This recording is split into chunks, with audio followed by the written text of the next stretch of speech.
My name is Amanda Nelson. I'm 30 years old. I'm a certified accountant working in the heart of New York City. Let her go. We won't pay for the surgery, my mother told the doctor while I lay in a coma tubes down my throat, machines breathing for me. She said it calmly, like canceling a streaming subscription. No shake in her voice, no second thought. She signed the Do Not Resuscitate order right there in the fluorescent light of Mount Sinai Hospital, not because the doctors said I was gone, but because the billing clerk showed her the estimate. That number was all it took. A single figure on a screen decided my life wasn't worth the cost. When I woke up 2 weeks later, bruised, wired to monitors, barely able to swallow or lift my head, I learned the DNR wasn't even the worst thing she'd done while I was unconscious. She hadn't just let me go, she had quietly moved to take everything my grandmother left me. The house in Queens, the one place that ever felt like home, the one thing my grandmother made sure was mine alone. She forged my signature, transferred the deed, took out a mortgage of $280,000 against it, and used every cent to pay off her hidden shopping debts. She thought I would never wake up. She thought the coma would solve her problem permanently. What I did in the next 24 hours didn't just change my life, it collapsed hers completely. She lost the money, the house, her reputation in the community she pretended to care about, and the people who once called her a devoted mother. She never saw it coming because she underestimated one thing about me. I keep records. I know numbers, and I never forget a betrayal. Before I take you back to how it all started 5 months earlier, please take a second if this story already hits close to home or makes you think about the hidden costs in your own family. Hit that like button and subscribe so you don't miss the rest, only if it really resonates with you. Now let me tell you exactly what happened. 5 months earlier, my grandmother, Mildred Roberts, passed away quietly in her small brick house in Queens. I can still recall the way the porch swing creaked under the weight of memory, the faint coffee aroma that clung to every curtain, even as traffic rumbled past the front yard. She slipped away in her sleep one Thursday morning. No hospitals, no machines, just the peace she always preferred. The service was small and quick, the way she would have wanted, with only a handful of neighbors and us standing in the back row, because my mother insisted on keeping it brief and understated. Mildred had lived in that house for over 40 years, raising my mother there, keeping the garden alive through every brutal New York winter, and never once complaining about the effort it took. She was the one steady warmth in my life, the person who asked how my day went without ever adding a price tag to the answer. I was born with congenital renal dysplasia, a kidney defect the doctors caught early but could not fully prevent. At 5 years old, they operated, keeping me under for nearly 10 hours while they repaired what nature had gotten wrong. The procedure worked, but the bills arrived in waves: $214,000 over the following years for specialist dialysis prep medications and endless follow-up scans. My mother never let a single dollar fade from memory. From the time I turned 8, she would sit at our narrow kitchen table in Brooklyn, surrounded by stacks of medical statements, and say without lifting her eyes, "You cost this family everything." Those 6 words became the soundtrack of my childhood. I learned quickly not to ask for extras. When my sneakers split at the sole and rain soaked my socks, I taped them and kept walking. When classmates talked about new backpacks or field trips, I stayed silent and saved lunch money instead. The difference between me and my siblings was never hidden.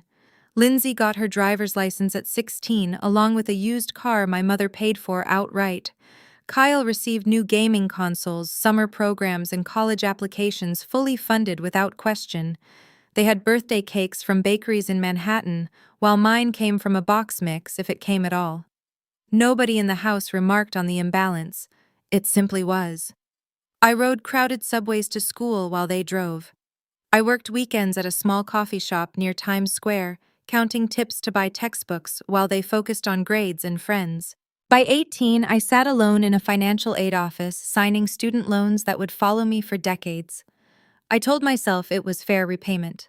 I told myself the scar across my abdomen was proof I owed them. The belief settled so deep that I stopped questioning it, the way you stop noticing the weight of a backpack after carrying it long enough.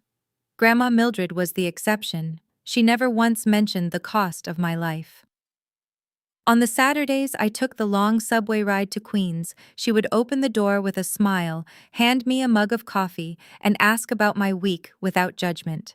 She listened when I talked about exhausting audit seasons at the firm, about late nights balancing spreadsheets, and she never added a single reminder of debt. She simply said, "You're doing good, sweetheart, keep going."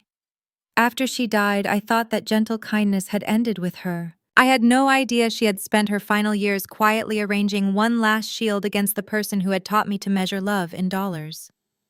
Those Saturday visits to Queens became the one predictable rhythm in my week after I started full-time at the firm. I'd leave the office at 5, grab a few groceries from the corner bodega near the subway entrance, and catch the train that rattled through tunnels and over bridges until I reached her neighborhood. Grandma Mildred always had the porch light on even in broad daylight, and she'd open the door before my foot hit the top step, pulling me into a quick hug that smelled faintly of lavender sachets and home-cooked meals. I brought her the practical things, fresh produced the low-sodium canned soup her cardiologist approved, a new blood pressure cuff when the old one started giving erratic readings. While she unpacked, she'd sit me down at the kitchen table and wrap the cuff around my arm, frowning at the numbers. Still climbing from the stress, she'd murmur, then pat my wrist like it was a minor problem she could fix with tea and conversation. We moved to the porch swing afterward, the chains sighing with every gentle rock, and I'd tell her about the endless client calls, the spreadsheets that never quite reconciled the way the city seemed to press in tighter every day. She listened without interrupting, asked sharp questions that cut straight to what mattered, and never once turned the talk to what I owed or what I lacked. Lindsay and Kyle lived in a different version of the same city. My mother bought Lindsay a dependable sedan the spring she turned 16, covered the insurance premiums, and topped off the gas tank whenever she came home from college. Kyle's university tuition arrived in full payments. No loans, no part-time jobs required. My mother wrote checks for his textbooks, his fraternity fees, even the weekend trips he took with friends to the Hamptons or upstate.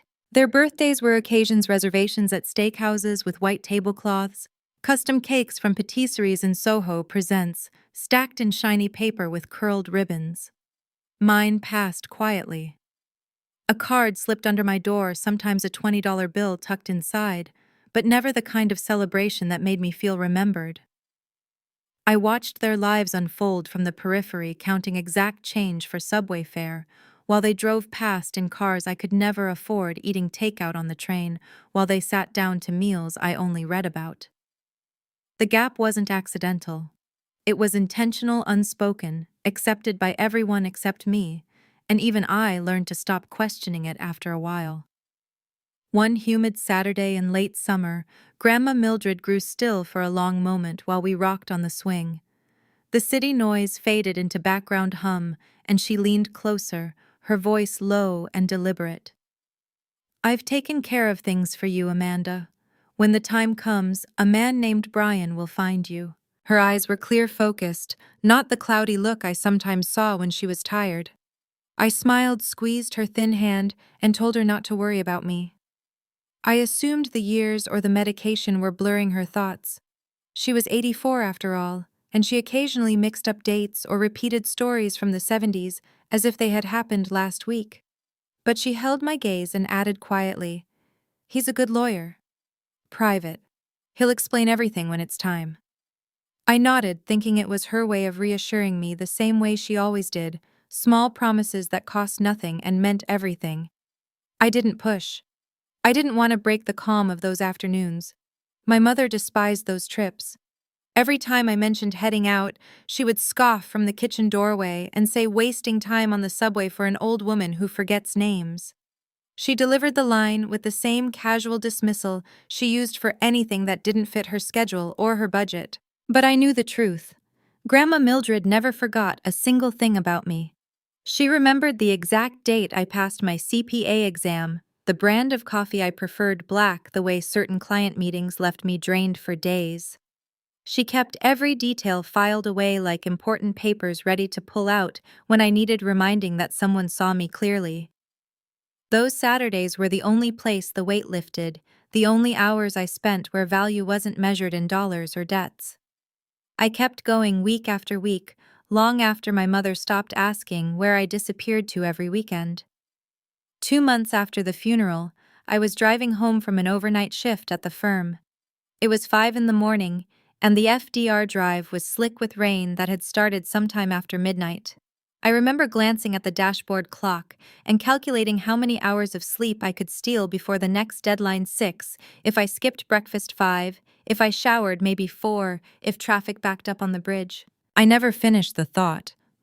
A pickup truck ran the red light at 50 miles an hour and slammed into the driver's side. The impact folded the frame inward like paper. Glass exploded inward, metal twisted with a sound I felt more than heard. I was conscious for maybe 90 seconds, long enough to rasp my name to the paramedic who reached through the wreckage, then darkness swallowed everything. Traumatic brain swelling, 4 broken ribs, internal hemorrhaging. The ER team at Mount Sinai opened me up within the hour to stop the bleeding. It wouldn't stop. They needed a second surgery, a specialist on call, more time in the OR, and someone had to sign off on it immediately. I had no husband, no children. The emergency contact in my file was the same one listed since I was 18, my mother, Sharon Collins. They called her at 10:30 that night. She arrived at 10:47. The front desk logged the time. She did not go to my room first. She did not ask a single nurse how serious the injuries were, or whether I had shown any sign of waking. She walked straight to the billing department and asked one question: "How much is this going to cost?" I learned what happened next from Jamie Martinez, my colleague in the accounting department who had been pulled in that night for an urgent payroll fix and was already in the building when the ambulance arrived. Jamie was at the nurse's station when my mother came out of billing and found the surgeon managing my case. She heard every word because she was standing less than 10 feet away. My mother asked for the estimate between $180,000 and $240,000 depending on complications. Insurance would cover a portion, but the out-of-pocket hit was still enormous, especially since my mother had co-signed several of my older medical accounts when I was 18. She had insisted on it back then. I thought it was a safety net.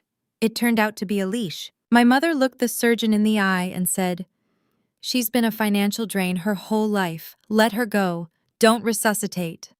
Her voice was level, her hand steady as she signed the DNR form. No hesitation, no tremor. She placed the pen down, neatly asked if there was anything else to sign, and turned toward the elevator. She never stepped inside my room. She never looked through the glass at the machines keeping me alive. She didn't say goodbye. Jamie stood frozen behind the counter, knuckles white on the edge of the workstation, fighting the urge to shout. She didn't shout. Instead, she acted. She opened my employee file on the nearest terminal. Every staff member completes an emergency packet during onboarding: contact information, insurance details, allergies, and a healthcare proxy designation. Most people leave that last section blank. I didn't. 3 years earlier, I had named Kelly Robinson, my best friend from college, who lived 45 minutes away in New Jersey, as my proxy. Jamie located the form in under 2 minutes: name, phone number, relationship, all clearly typed. She dialed Kelly at 11:14 p.m. Kelly answered on the second ring. Jamie explained the accident, the coma, the required surgery, and a mother who had just signed an order to let her daughter die. Kelly didn't hesitate. She said, "I'm on my way." She drove through pouring rain, arrived at Mount Sinai at 12:51 a.m. with her driver's license and a printed copy of the proxy form she kept in her home filing cabinet. Her hands shook as she revoked the DNR and authorized the second surgery. The surgeon scrubbed in within the hour. My mother was already home by then, probably asleep, convinced the machines would stop overnight and the hospital would call her with the time of death in the morning. Jamie never called her. Kelly never called her. No one did. While I was unconscious, my mother wasted no time turning what she saw as an opportunity into action. Convinced the coma would become permanent, she decided to claim the house in Queens before anyone else could. She pulled an old medical consent form I had signed at 18 from a drawer and carefully traced my signature onto a fresh power of attorney document. The forgery was precise, loop for loop, slant for slant, good enough to survive a cursory review. She drove to a notary she knew through church connections, a man who had cashed in favors before and didn't bother asking why. He stamped the page without a word. With the POA in hand, she went straight to the county recorder's office in Queens and filed the deed transfer. The process moved fast. Paperwork, processed stamps, applied new title issued in her name within a few days. The house Grandma Mildred had quietly willed to me alone now appeared legally hers. She had no idea the will existed. She had no reason to search probate records or question Mildred's final wishes. Next, she walked into a bank branch in Brooklyn carrying the forged POA and the freshly recorded deed. The lender ran a title search that came back clean on the surface, no liens, no disputes visible. They approved the mortgage application quickly, $280,000 approved and wired to her account within the week. She transferred the funds immediately to clear the credit card balances that had ballooned from years of compulsive online shopping. The habit had grown quietly, at first small orders here and there, then escalated into nightly sprees she hid from everyone. Packages arrived almost daily.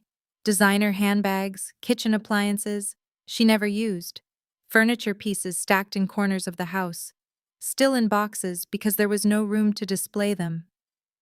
The hallway was a maze of cardboard taped shut, labeled with fake sender names to keep delivery drivers from asking questions. The mortgage money wiped those debts clean in one sweep, leaving her with zero balances and a false sense of breathing room. Kyle saw it all unfold. He was home the afternoon she practiced the signature on scrap paper, aligning my loops and crosses until they matched perfectly.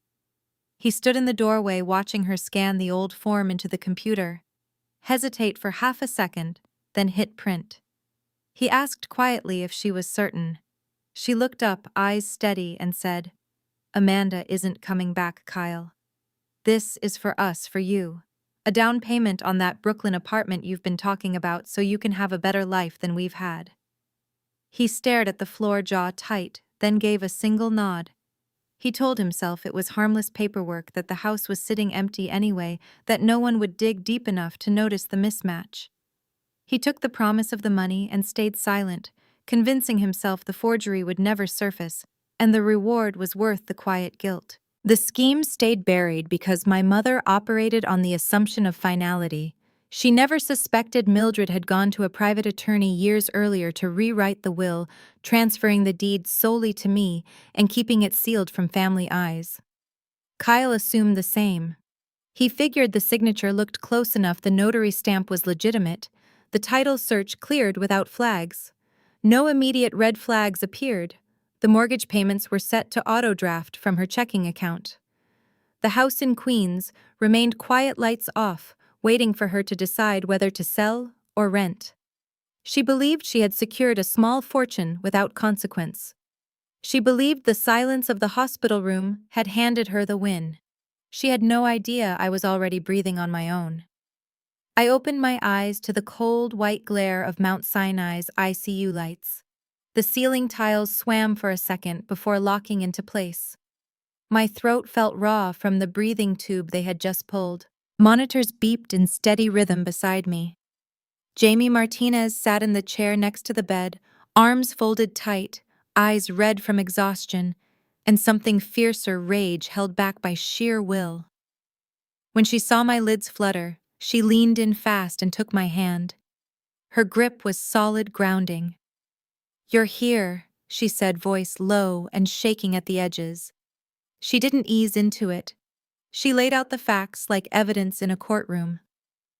The night of the accident, my mother showed up, bypassed my room entirely, went straight to billing, got the cost breakdown, then told the surgeon to stop everything, because I had been a financial drain my entire life. She signed the DNR with a steady hand. Jamie had watched it unfold from the nurse's station 10 feet away. She found my employee proxy form, called Kelly, and Kelly raced through the rain to reverse the order and get the surgery approved. My mother left thinking the decision was final.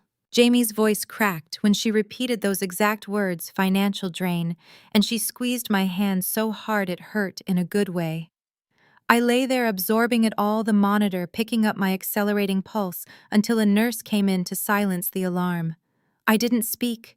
I just stared at the ceiling and let the truth sink in like ice water. That same afternoon, once the room cleared, I reached for my phone on the bedside table. My fingers trembled but managed to scroll to the name Grandma Mildred had whispered once. Brian Hernandez. I pressed call. He answered on the second ring, voice measured and calm. Miss Nelson, I've been trying to reach you for months. I told him I had been in a coma. A short silence followed. Then he began. Mildred had come to his office 2 years earlier, clear-headed and determined, insisting on a private will handled only through his firm. The house in Queens was mine alone.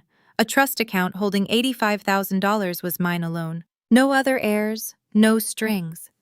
Probate had confirmed it 5 months ago. He had sent certified letters that were returned. He had called the listed number, and a woman my mother told him I had moved out of state and wanted no contact. I closed my eyes. Brian's tone shifted when he pulled up the current records. The deed had been transferred out of my name 3 weeks ago, to Sharon Collins, using a power of attorney. I never signed any power of attorney, I said quietly. I know, he answered, because I hold the original probate deed. Your name notarized by my office. No POA was ever recorded through us or authorized by you. He ran a lien search on the spot. A mortgage had been placed against the property 6 days earlier, $280,000. The figure landed heavy between us. Brian paused, waiting. Then he added in a lower voice, "There's something else your grandmother told me. Sharon tried to drain her savings accounts years ago, claiming family emergencies. Mildred stopped her cold. She never trusted her daughter with money after that." The words struck like a fresh wound. My chest tightened, heart slamming against ribs still sore from the crash. The monitor alarmed again. I pressed my palm flat over the scar on my abdomen and breathed through it. Brian asked if I wanted to file charges immediately. Not yet, I told him.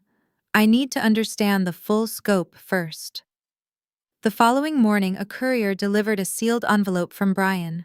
Mildred's handwriting on the front, Amanda. I broke the seal with shaking fingers. One sheet inside folded twice her script, thin but firm. Sharon took my savings years ago, chasing city luxuries, it read. Don't let her take your future. The house is yours. The money is yours. Mr. Brian has everything documented. You are stronger than I ever was. I'm sorry I didn't tell you this while I could still hold your hand. I read it twice, then a third time. Tears came without warning, hot tracks down my cheeks, blurring the harsh hospital lights overhead. For the first time since waking, I allowed myself to feel the full weight of what had been done and what had been protected. It felt like Mildred was there in the room, arms around me, from wherever she had gone, steady and certain. Lying there with the letter pressed to my chest, I asked myself silently how a mother could choose money over her own daughter so completely. Perhaps many people have carried that same quiet pain when the people meant to be your foundation become the heaviest burden instead. 5 days after waking up, I was discharged from Mount Sinai. My ribs still ached with every deep breath, bruises shifting from deep purple to sickly yellow. But I could stand upright without wincing and think clearly enough to decide what came next. Brian had already assembled the evidence. He met me at the apartment where I was staying with a thick folder, Mildred's original will probate records, confirming the deed in my name alone, the county lien search showing the fraudulent transfer, and the $280,000 mortgage copies of the hospital incident report with my mother's exact words and the DNR signature, time-stamped. He spread the documents across the kitchen table like pieces of a puzzle already solved. I looked at them for a long moment. Then I told him the confrontation would be public. My mother had spent 15 years as a volunteer at the Manhattan Community Center, organizing fundraisers, reading announcements, collecting donations, always the picture of selflessness. The monthly gathering was that Sunday, She would be there, microphone in hand, basking in the familiar admiration. I would go too. The center was a plain brick building tucked off a side street near Union Square. Folding tables filled the hall, covered with potluck trays, lasagna bubbling in foil pans, green bean casseroles, towers of paper plates, and napkins. About 100 people filled the space, retirees in cardigans, young families with kids darting between chairs, small business owners from the neighborhood who knew my mother by name. She was already at the front, mic in hand, smiling the warm, practiced smile she used for every event. She opened with routine announcements, upcoming book drives, holiday food collections, then shifted to what she called personal news. "Many of you have been asking about my daughter Amanda," she said, voice softening at the perfect moment. "She was in a terrible car accident. She was in a coma for weeks. The doctors weren't sure she'd pull through, but she's a fighter. She's here with us today, her miracle recovery." Heads turned. Applause started slow, then swelled. People smiled, pressed hands to hearts, nodded with genuine relief. My mother gestured toward me where I stood near the back wall. I walked forward steadily, ribs protesting, but not stopping me. The applause faded as I reached the microphone. She opened her arms slightly, expecting the hug that would seal the story. I didn't move. Instead, I looked out at the room and spoke clearly. "Thank you all for your concern, but I need to correct what my mother just said." The room went quiet. My mother's smile froze, then cracked by a fraction. I kept my voice even. "The night of my accident, my mother came to the hospital. She didn't come to my room. She went to billing first. Then she spoke to the surgeon. When they told her the cost of the surgery, she said, and these are her documented words from the hospital incident report, 'She's been a financial drain her whole life. Let her go, don't resuscitate.'" She signed the DNR order. Gasps rippled through the crowd. A woman in the front row covered her mouth. An older man in the back shifted uncomfortably. My mother stepped closer to the mic. "Amanda, stop. This isn't the place. You're still recovering from heavy medication." I cut her off without raising my voice. "I'm not finished." I nodded to Brian, who had entered quietly from the side door and now stood beside me with the folder open. He held up the incident report, first hospital letterhead, timestamps, her quote printed in black ink. The room read it in stunned silence. Then he lifted Mildred's original will. "This is Mildred Roberts' will," he said evenly. "The house in Queens was left solely to Amanda Nelson. Your name does not appear anywhere." He showed the probate records next. 3 weeks ago, while Amanda was in a coma, a power of attorney was used to transfer the property to Sharon Collins. The signature on that POA was forged. No such document was ever authorized by Amanda. Murmurs grew louder, spreading like wind through the crowd. Brian continued without pause. "A mortgage was then taken against it, $280,000, to pay off personal debts from years of online shopping." He placed the lien search on the nearest table. Dates, amounts, everything undeniable. My mother gripped the microphone tighter. "She's confused from the meds. This is a private family matter." Her voice rose, cracking at the edges. No one moved to defend her. Brian spoke again. "The motion to void the fraudulent deed is already filed with the court. The lender has been notified. The title is disputed. The loan is frozen." The room held its breath. Then Lindsay stood up from her seat near the back. Her face was ashen. "I knew," she said, voice trembling but audible. "I knew about the DNR. I was in the waiting room when Mom talked to the doctor. I didn't stop her." Kyle rose beside her. "I knew about the house, too. I saw Mom practice the signature. I didn't say anything because she promised me part of the money." He looked at me directly, eyes wet. "I didn't think it would go this far. I'm sorry." My mother spun toward them. "Tell them I was protecting the family." Neither answered. I looked straight at her.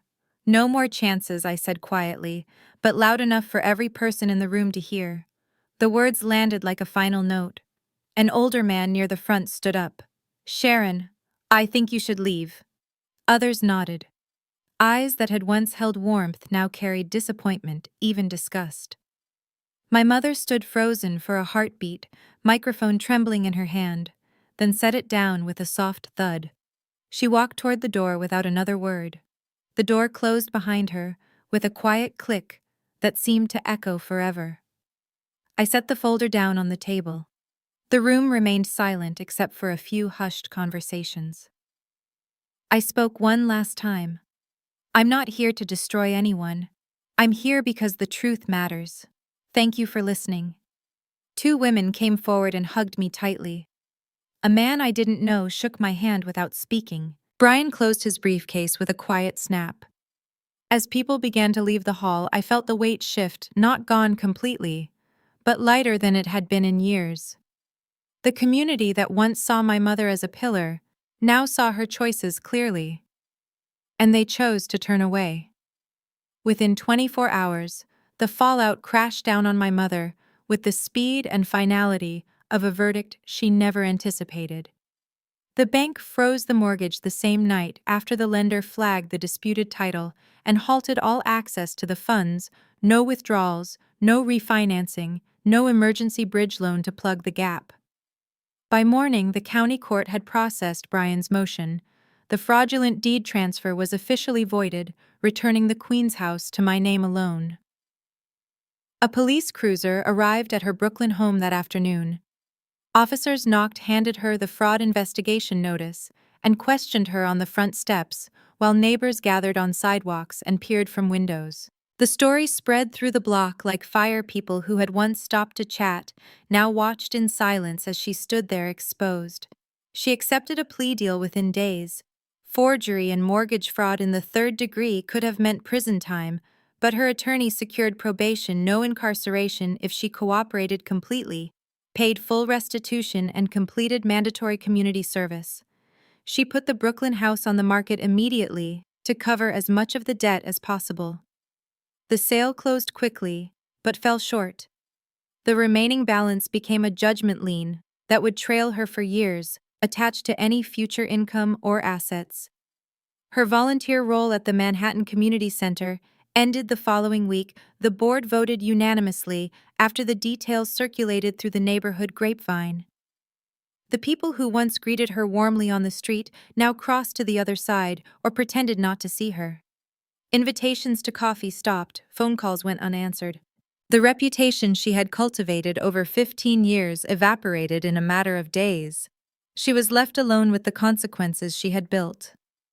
Lindsay and Kyle reached out in the days that followed.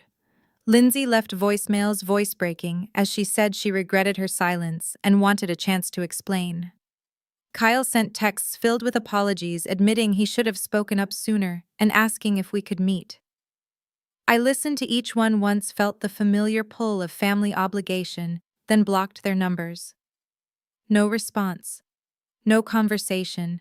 No lingering possibility of reconciliation. The decision was final. Forgiveness wasn't a debt I owed them. It wasn't even an option. They had chosen complicity when it counted most, and that choice carried its own irreversible price.